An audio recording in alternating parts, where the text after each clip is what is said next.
नमस्कार दोस्तों, मैं डॉक्टर कुलदीप कुमार केकेसर आप सभी का बहुत बहुत स्वागत करता हूं एक नए बिंदु के साथ और एक नई कड़ी के साथ। तो आज का हमारा बिंदु है कृष्ण काव्य से संबंधित बहुत ही महत्वपूर्ण तथ्य रसखान। तो आज हम रसखान से संबंधित बातचीत करने वाले हैं या रसखान को पढ़ने वाले हैं। तो कृष्ण काव्य का बहुत ही महत्वपूर्ण बिंदु है। अक्सर एक रसखान हुए और मीरा तो लगभग आ जाती है और रहीम हुए, ये दो व्यक्ति ऐसे हैं जो अक्सर कहीं ना कहीं गुम हो जाते हैं। हम इनको पढ़ नहीं पाते, पढ़ते हैं तो याद नहीं रख पाते, ऐसी कहीं ना कहीं कोई न कोई समस्या रहती है। लेकिन रसखान जो है कृष्ण काव्य से संबंधित बहुत ही महत्वपूर्ण बिंदु है, तो आप सभी को ध्यान रखना चाहिए और बड़े ही धैर्य से, बड़े ही आराम के साथ, बड़े ही प्यार से पढ़ेंगे। नहीं, आज हम याद करेंगे रसखान को। ये अपनी बुक्स है, देख लीजिए।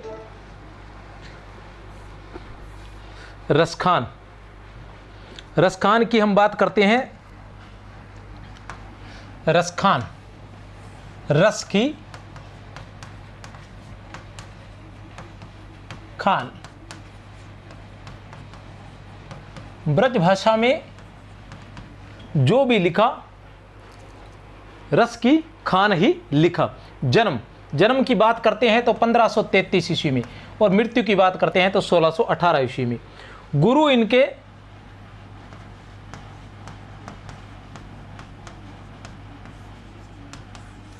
विठलनाथ ही थे। गुरु इनके जो है वो विठलनाथ ही माने जाते हैं। प्रमुख रचनाएं की बात करें तो सुजान रसखान, दान लीला, अष्टयाम, प्रेम वाटिका, ये इनकी प्रमुख रचनाएं हैं।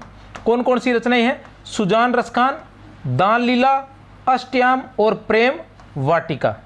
ठीक है ना। प्रेम वाटिका को क्या कहा गया है? एक प्रकार का भ्रमर गीत भी कहा गया है। हम पढ़कर गए थे पहले। प्रेम वाटिका को एक प्रकार का भ्रमर गीत भी कहा गया है। सुजान रसखान में क्या है? 181 सवैये हैं, 17 कवित्त है, 12 दोहे हैं और प्लस सोरठी। 181 सवैये, 17 कवित्त, 12 दोहे और सोरठी हैं। दान लीला में 11 पद की रचना है। राधा और कृष्ण का संवाद है। दान लीला जो है ये केवल 11 पद की रचना है। इसमें राधा और कृष्ण का संवाद है। अष्टयाम, इसमें कृष्ण के अष्टयाम 8 पहर की दिनचर्या का वर्णन है। अष्टयाम में कृष्ण की ब्रज भाषा में। प्रेम वाटिका जो है ये एक प्रकार का भ्रमर गीत है। 1614 ईस्वी में इसकी रचना हुई थी। इसमें 53 दोहे हैं और ये अंतिम कृति मानी जाती है। इसमें 53 दोहे हैं और ये जो है रसखान की अंतिम कृति मानी जाती है। याद रख लें, सुजान रसखान, दान लीला, अष्टयाम और प्रेम वाटिका।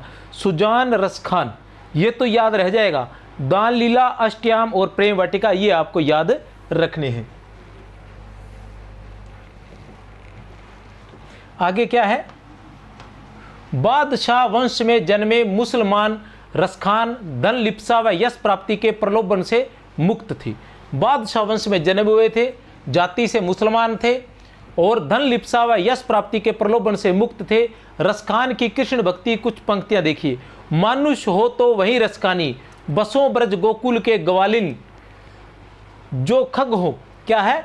मानुष हो तो वही रसखानी, बसों ब्रज गोकुल के गवालन, जो खग हो तो बसेरो करो नित कालिंदी कूल के कदम्ब की डारन, जो पशु हो तो का बस मेरो नित नंद की धेनु मंजारन, पहन हो तो वही गिरी को, जो कियो हरि छत्र पुरंदर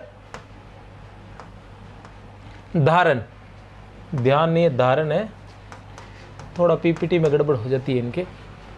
पुरंदर धारण, ये पंक्ति आपने पढ़ी है, ऐसी कोई बड़ी बात नहीं है। मानुष हो तो वही रसखानो, मानुष हो तो वही रसखानी, बसो ब्रज गोकुल के गवालिन। अगर मुझे मनुष्य रूप मिले तो मैं गोकुल की गवालिनों के बीच में ही, जो गवाले हैं उनके बीच में ही जन्म लेना चाहता हूँ और उनके साथ ही रहना चाहता हूँ। ये बहुत बार पढ़ा हुआ है। जो खग हो तो मैं क्या करूँ? बसेरो करो कालिंदी, अर्थात यमुना के किनारे ही मैं जो वृक्ष वगैरह है उन पर अपना बसेरा करना चाहता हूँ। जो पशु हो तो फिर क्या बस मेरो, लेकिन मैं नित्य नंद भी रोजाना ही नंद की गायों के साथ ही जाता रहूं।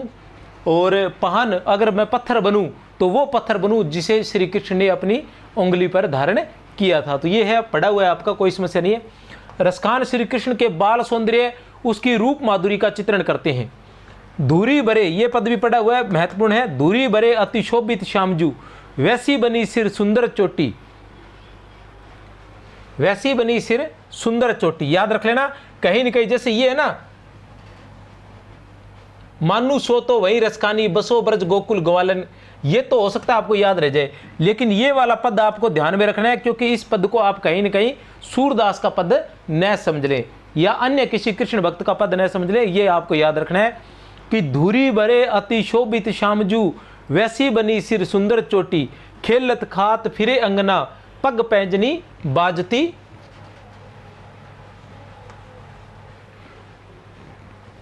पीरी कछोटी। वह छवि को रसखानी विलोकत, वारत काम कला निधि कोटी, काग के भाग बड़े सजनी, हरी हाथ सो ले गयो माखन रोटी। ठीक है ना, क्या है? धूरी बरे अति शोभित श्यामजू, वैसी बनी सिर सुंदर चोटी, खेलत खात फिरे अंगना,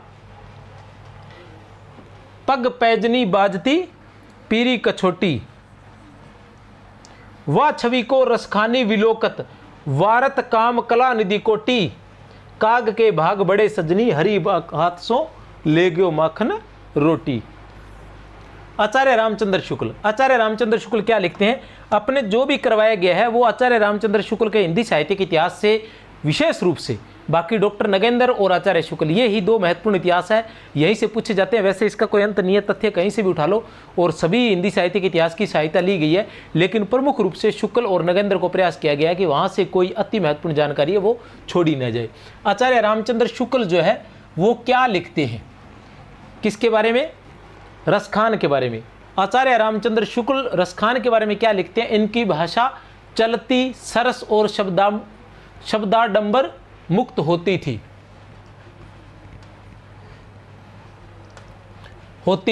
इनकी भाषा चलती, सरस और शब्दाडंबर मुक्त होती थी।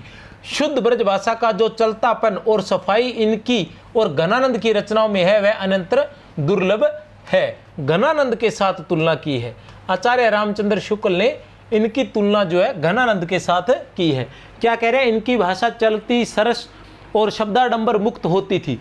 शुद्ध ब्रज भाषा का जो चलतापन और सफाई इनकी और घनानंद की रचनाओं में है वह अनंतर दुर्लभ है। रसखान ने अन्य कृष्ण भक्तों के समान गीत काव्य का आश्रय न लेकर कवित स्वैयों में अपने सच्चे प्रेम की व्यंजना की है, बहुत ही महत्वपूर्ण है। ठीक है ना, रसखान ने अन्य कृष्ण भक्तों के समान गीत काव्य का या गीति काव्य का आश्रय न लेकर, गीति काव्य का आश्रय न लेकर कवित स्वैयों में अपने सच्चे प्रेम की व्यंजना की है। एक बार फिर से आचार्य रामचंद्र शुक्ल लिखते हैं, क्या लिखते हैं कि 252 वैष्णव की वार्ता में इनका वृत्तांत आया है। किसमें? 252 वैष्णव की वार्ता। कौन है इसके रचनाकार? इसके रचनाकार हैं गोकुलनाथ। किसके हैं 252 शिष्य? 252 वैष्णव अर्थात 252 शिष्य। किसके शिष्य है ये? विठलनाथ के। विठलनाथ कौन थे? विठलनाथ थे जिन्होंने अष्टछाप की स्थापना की थी और गोकुलनाथ के पिता थे।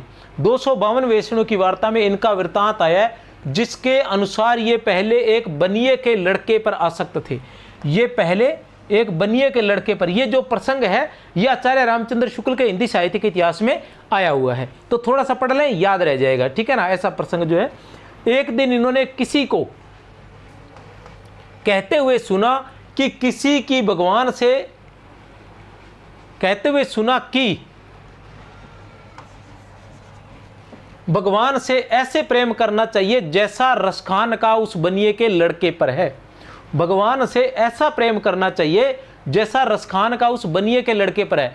इस बात से मर्महंत होकर ये श्रीनाथ जी को ढूंढते ढूंढते गोकुल आए और वहां गोसाई विठलनाथ जी से दीक्षा ली। वहां गोसाई विठलनाथ जी से इन्होंने दीक्षा ली।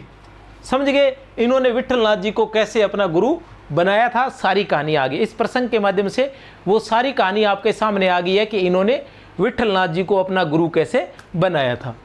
ये आख्यायिका दूसरे रूप में प्रसिद्ध है, यही एक दूसरे रूप में भी प्रसिद्ध है कुछ जगह।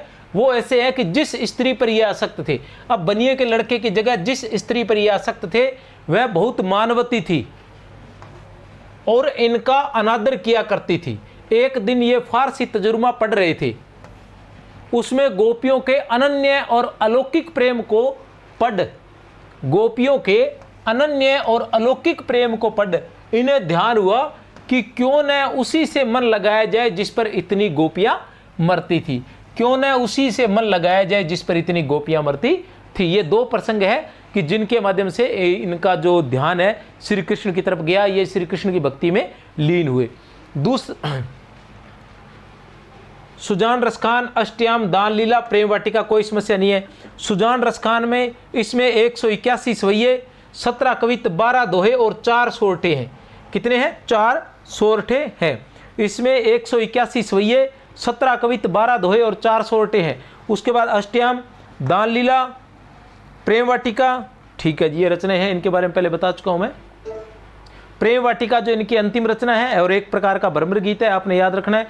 सन लगभग इसी का पता है 1614 ईस्वी। ये थे रसखान, कृष्ण काव्य के महत्वपूर्ण कवि रसखान। ये अपनी बुक्स है, इसमें 7200 वस्तुनिष्ठ प्रश्न है हिंदी व्याख्याता के लिए। और वैसे हिंदी साहित्य की तैयारी करने वाले या काव्य शास्त्र से संबंधित किसी प्रकार की जानकारी के लिए लगभग काव्य शास्त्र या व्याकरण है, हिंदी साहित्य और हिंदी व्याख्याता का संपूर्ण कोर्स इसमें है। प्रश्नोत्तर है और उससे पहले उसका सारांश है, सारांश और फिर प्रश्नोत्तर है। इसमें 7200 प्रश्न है और ये 7200 है इसमें, और बाकी मैं करवा दूंगा। लगभग 10,000 प्रश्न आपको इस चैनल पर मिलेंगे। ये 7200 के सभी प्रश्न जो है इसी चैनल पर करवाए जाएंगे। पहले से करवाए हुए हैं वो नहीं, उसके अलावा भी करवाए जाएंगे, ठीक है ना। और ये टेस्ट सीरीज है, शुक्ल और नगेंद्र की जरूर लें। ये शुक्ल और नगेंद्र की टेस्ट सीरीज जरूर लें। 50 वीडियो मिलेंगे इसमें केवल 149 रुपये में, ठीक है ना। इसके भी 50 वीडियो हैं, वीडियो टेस्ट है, ये ध्यान रखना, ठीक है ना। संपूर्ण हिंदी साहित्य का इतिहास व्याख्याता की टेस्ट सीरीज जो है वो केवल 149 में है। 150 वीडियो इसमें मिलने वाले हैं, 150 वीडियो। वरिष्ठ अध्यापक की टेस्ट सीरीज में 150 वीडियो, लगभग 200 घंटे की क्लास जो है व्याख्याता के लिए, 200 घंटे की क्लास, प्रत्येक प्रश्न को व्याख्या सहित समझाया जाएगा। 200 घंटे की क्लास केवल 149 रुपये में, 1 घंटे का केवल 1 रुपया, ठीक है ना। तो आप इसे परचेज कर सकते हैं। संकुल मार्गदर्शन के नाम से ये अपना ऐप है। आप सभी को मेरी तरफ से बहुत बहुत शुभकामनाएं। जय हिंद।